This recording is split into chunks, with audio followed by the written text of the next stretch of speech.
Olá, meus irmãos. Mais uma vez, nós estamos aqui, essa noite especial, um reencontro, diante da situação que nós estamos vivendo, diante de uma pandemia, em que nós precisamos rever alguns conceitos, quebrar alguns paradigmas e levar o Espiritismo através do áudio, do vídeo, usando os recursos da internet. É algo novo para nós e ao mesmo tempo desafiador. Lembro-me que numa das entrevistas de Geraldinho, ele fala de um encontro que ele teve com Chico Xavier. Chico costumava ficar pensando, conversando com os espíritos, e de repente ele vira para Geraldinho e pergunta a ele: Geraldinho, o que é multimídia? E Geraldinho diz: Chico, pela palavra, deve ser a reunião de várias mídias. Mas, como esse conceito naquela época ainda, da década de 60, ainda não era um conceito difundido e presente na vida das pessoas, ficou ali aquele vácuo. Porque aí Chico complementa a informação.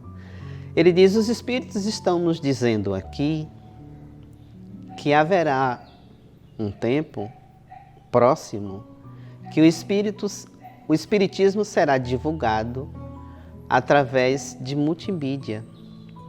Um aparelhinho especial, muito menor que a TV, em que todos poderão receber a mensagem espírita através desses aparelhos. Então Chico era um médium que via além do seu tempo. Os espíritos lhe traziam informações. Me lembro bem que ele disse que Chico brinca com a informação e diz: no dia que isso acontecer, os médios estarão desempregados. Mas é uma oportunidade de estar aqui, vivenciando esse momento especial anunciado pelo Chico lá atrás, em que nós temos a oportunidade de dar a nossa contribuição e de levar a luz do Espiritismo às casas, aos lares, aos escritórios. Todos os ambientes podem acessar a mensagem do Espiritismo. Ela não ficará contida dentro da casa de oração. Ela vai se expandir e vai chegar àqueles, para que essa mensagem possa ser transformadora e possa levar alento, esperança e norte para tantos que haverão de a escutar. Nessa noite especial, queria agradecer aqui a presença de alguns amigos, em especial os nossos irmãos desencarnados. Nós estivemos distantes fisicamente, mas hoje em especial estamos aqui, com a casa cheia e ao mesmo tempo felizes por recebê-lo e poder compartilhar com eles um pouco da mensagem espírita. Eu espero que seja proveitoso para todos. A nossa proposta dessa noite é falarmos da família como um espaço de encontros, de reencontros e de desencontros. E Joana de Ângeles, através da mediunidade iluminadora de Divaldo Franco, no livro Constelação Familiar, vai dizer que a família é a base fundamental sobre a qual se edifica a imensa sociedade. Então ela coloca a família como um meio para edificar a sociedade. Alguns espíritos costumam dizer que a família é uma criação humana, mas de inspiração divina. E como de fato a mão do Criador se faz presente nesse espaço de convivência em que Irmãos se reúnem, se afeiçoam, desenvolvem afabilidade, doçura, afinidades, reparam arestas, desenvolvem o bom conviver de harmonia, a solidariedade é desenvolvida, a caridade é desenvolvida. Todos os instrumentos que nos conduzem num processo evolutivo estão presentes dentro do seio familiar. Quando nós colocamos que a família é um espaço de encontros e de reencontros, quero dizer aqui, e Joana fala isso, que nós não temos talvez a família ideal, com espíritos nobres, desenvolvidos, com espíritos amorosos, mas que nós temos, na realidade, a família que melhor possa nos proporcionar o nosso desenvolvimento. Então, muitas vezes, o desajuste, a seres que pensam diferente, agem e reagem de formas diferentes, são seres especiais que vão criar um ambiente necessário para mutuamente se ajudarem nesse processo de evolução, nesse processo de avanço. Então, quando nós nos propomos a reencarnar, a vir ao espaço da Terra, participar de uma família, esses laços que nos unem muitas vezes, são laços que já aconteceram em outrora. Outros, laços novos, que nós chamamos de encontro. Ou laços que já vêm a outros processos reencarnatórios, que nós podemos chamar de reencontros. Os espíritos ainda nos informam que existem as encarnações e que antes mesmo de nós reencarnarmos, nós passamos por um processo educativo, há uma preparação para a reencarnação. E evidentemente que nesse processo haverá espíritos cujo mérito possibilita a eles participarem desse planejamento, desenvolver os parâmetros e as ações às quais eles estarão se envolvendo aqui nesse processo encarnatório. Mas existem também as chamadas encarnações em que alguns espíritos, ainda em processos que não têm ainda as habilidades, o conhecimento para fazer esse planejamento, espíritos são designados para auxiliá-lo nesse processo, nas escolhas das provas, nas escolhas da expiação, as quais esses espíritos estarão envolvidos. Cabe nos lembrar e chamar a atenção que os espíritos nos dizem que nós estamos num planeta de provas e expiações. Então nós temos dois objetivos ao reencarnar: passar por processos de reeducação, e precisamos ser avaliados, e nessas provas, nesse cotidiano da nossa vida em que nós somos colocados em situações as quais nós temos o domínio, outras fogem completamente ao nosso domínio, mas que vão servir para que nos ajude no processo de desenvolvimento. Eu vou citar um exemplo bem prático aqui, quando eu falo as situações em que está sobre o nosso domínio. Imaginem que eu acordei hoje, eu tomei a decisão, por exemplo, de escovar os meus dentes, cuidar da minha higiene pessoal, tomei a decisão de me alimentar bem e sair para o trabalho. Mas de repente pode acontecer um fato novo. Nesse deslocamento para o meu trabalho, eu posso simplesmente cair, tropeçar, bater com a cabeça. Eu posso acontecer um acidente de carro. Eu posso chegar no meu trabalho e ser demitido. Então, são fatos que não estão sobre o nosso domínio, mas são necessários para o nosso adiantamento. Uma certa feita aqui nesta casa, nós debatíamos sobre a questão do mal. E lendo um autor, eu não me lembro muito bem qual deles,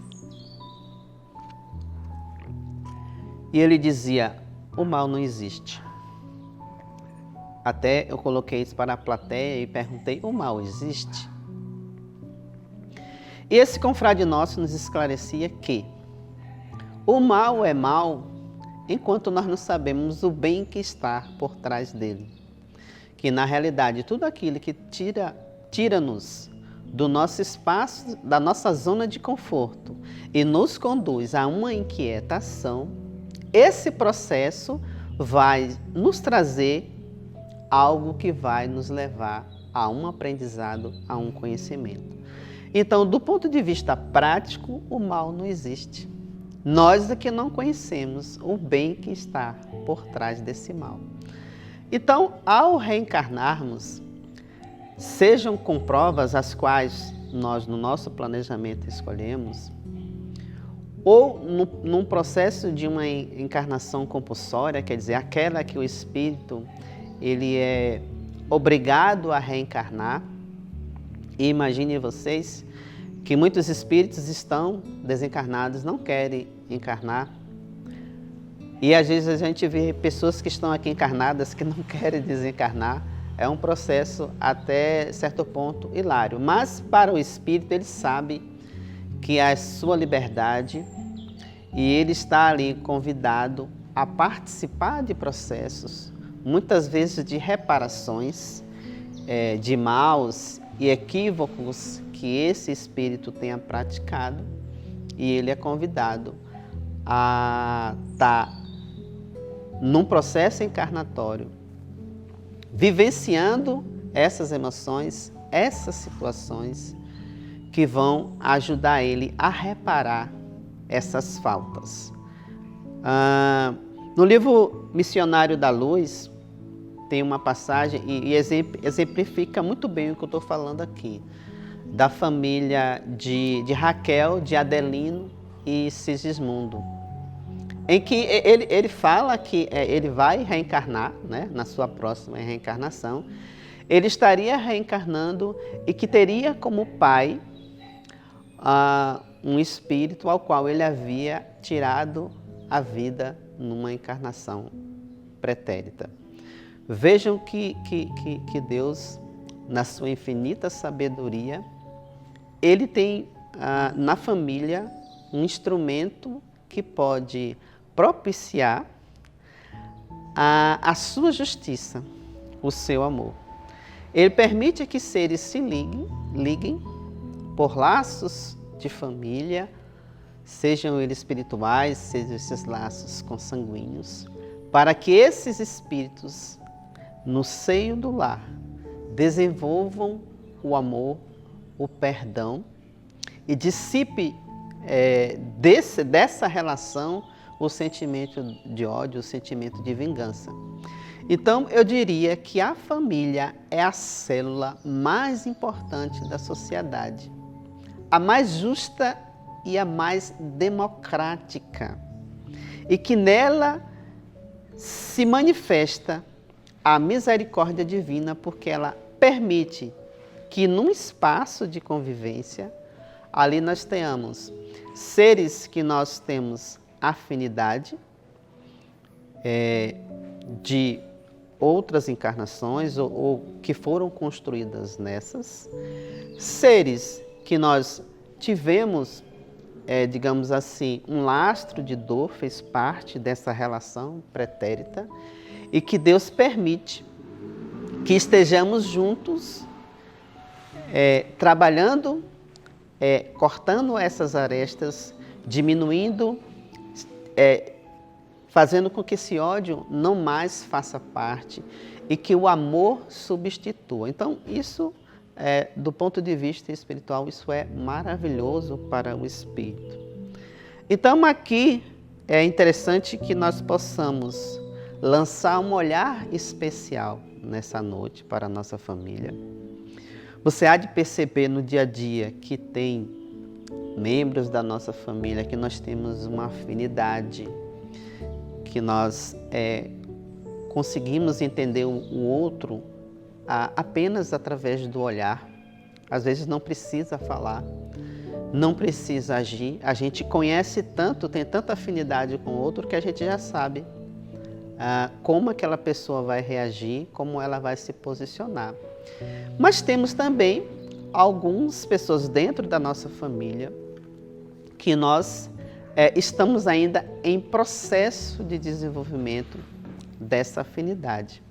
Então haverá de ter conflitos, eles pensarão diferente, e é natural que pensem diferente, porque muitas vezes esse pensamento que diverge do nosso nos ajuda a enxergar algo novo.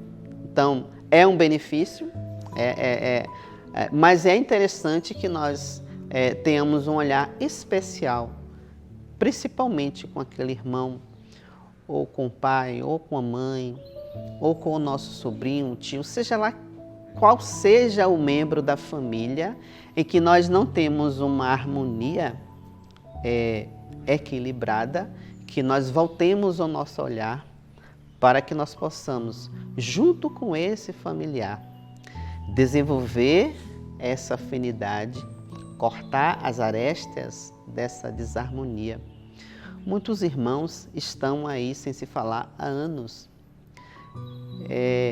Pai e mãe que não conseguem dialogar, primos, primas, seja lá qual for o motivo. Eu já presenciei situações de seres estarem sem se falar há mais de 15, 20 anos, o familiar. Eu disse, por que você não falou? Eu não sei como ele vai reagir. Vai lá e fale. Ele foi e falou, e o outro transbordando de alegria porque ele falou. Enfim, havia um sentimento, uma vontade de que eles voltassem a se falar. Ninguém tomava a iniciativa. Então você, meu irmão espírita, se você tiver um desafeto na sua família, fale, se aproxime.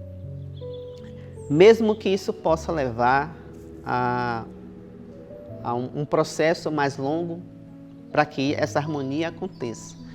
Mas vai de encontro a isso. Nós temos exemplos e espíritos nos contam situações em que muitas vezes esse irmão nosso, que nós estamos ali em desarmonia, nós estamos aqui a caminho com ele e nós estamos ali com nenhuma harmonia.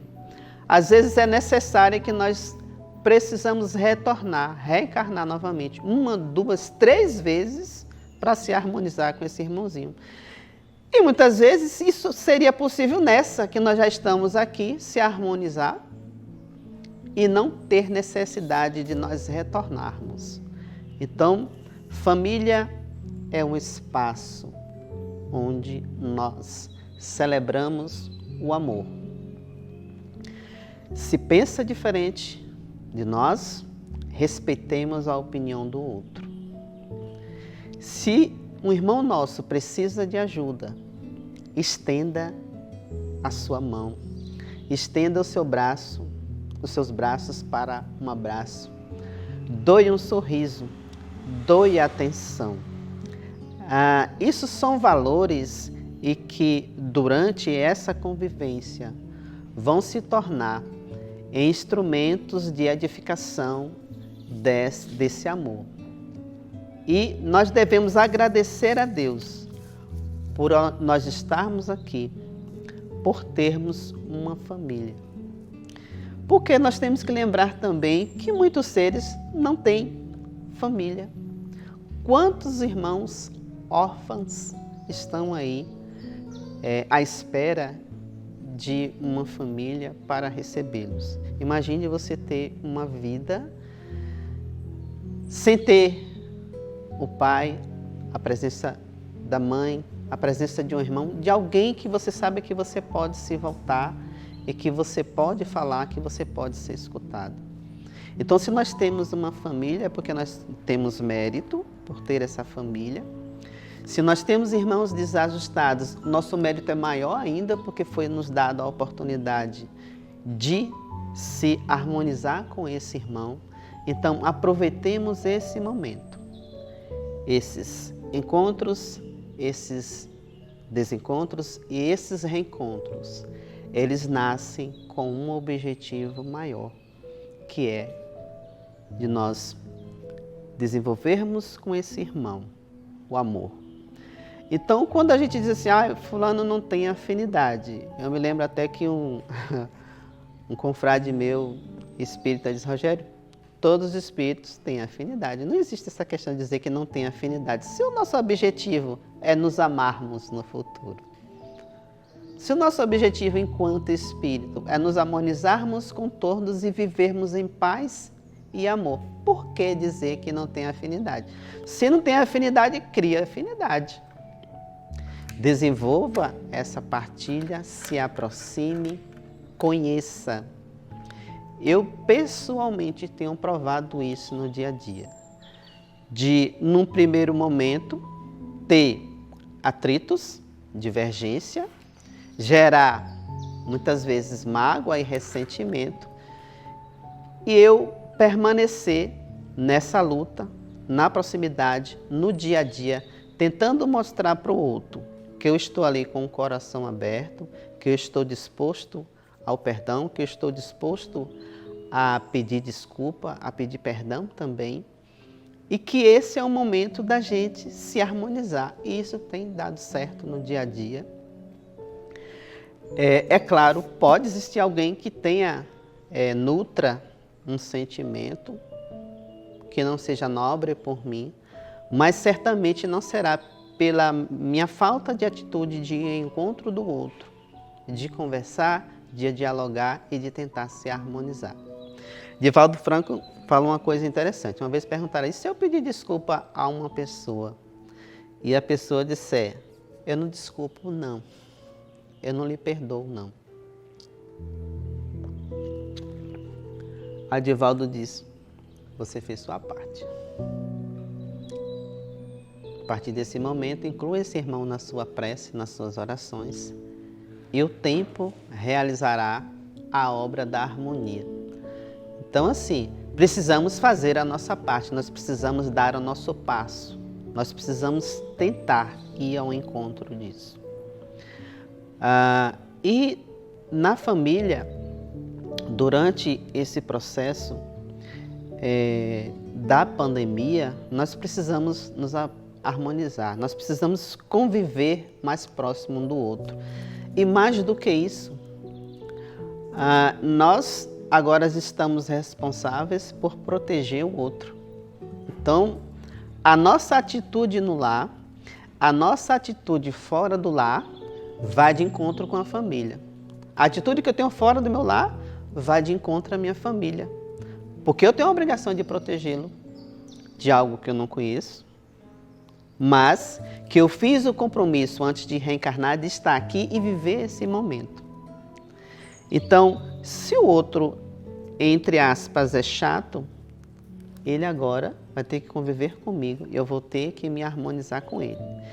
Imaginem vocês quantas coisas novas nós descobrimos do outro durante essa pandemia, quantos processos novos surgiram, quantos olhares, quantas emoções vividas durante essa pandemia, quantos seres partiram. E meus irmãos, nada é por acaso. Mesmo a partida desse irmão para o plano espiritual, nada foge ao consentimento de Deus. Se estava programado, se existia já esse processo necessário dentro dessa família, é um compromisso nosso. Nós temos que estar atentos e vigilantes. Então, esse processo familiar é muito complexo, mas uma coisa nós não podemos deixar faltar dentro da família. o nosso olhar de generosidade, o nosso amor, a nossa compreensão e a nossa força de poder estar ali naquele grupo familiar, junto, firme e forte, se harmonizando, buscando um ao outro, caminhar juntos para que no futuro nós possamos ter uma família muito, muito, muito numerosa e fazer parte dessa família universal com um coração puro, um coração cheio de amor e de sorrisos e olhares a nos acolher e a nos abençoar. Que Jesus, na sua infinita bondade, possa tocar o seu coração, cada membro de sua família, e que esse sentimento de amor e de gratidão possa nascer nesse momento dentro de cada um de vocês. E que vocês possam, ao olhar para esse irmão que está ao seu lado, não importa se é o pai, se é a mãe, seu filho, seu tio, mas ele é um presente de Deus na nossa vida, abrace-o e beije nessa noite. E peça a Jesus que abençoe vocês e toda a sua família. Muita paz para todos.